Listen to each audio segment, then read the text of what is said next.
সম্প্রতি একটি নিদান দেওয়া হয়েছে পশ্চিমবঙ্গ সরকারের তরফ থেকে আমাদের রাজ্যের স্কুলগুলোর জন্য, এবং সেখানে ব্যাপারটা এরকম যে সরকারের পেতে গেলে টাকা, দিদির বই তোমাকে রাখতেই হবে কাকা।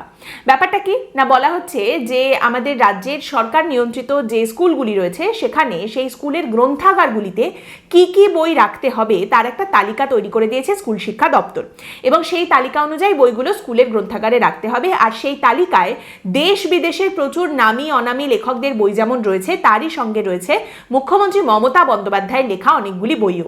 মানে বুঝতে পারছেন তো, এখন সবটাই সমগোত্রীয়, একদিকে স্বামী বিবেকানন্দ, একদিকে শরৎচন্দ্র এবং আরেকদিকে দিদির কবিতার ছন্দ, সবই এখন এক লাইনে। আর ওই বইগুলো স্কুলগুলো যাতে কিনতে পারে তার জন্য স্কুলগুলিকে রাজ্য সরকারের তরফ থেকে বা স্কুল শিক্ষা দপ্তরের তরফ থেকে 1,00,000 টাকা করে দেওয়া হবে।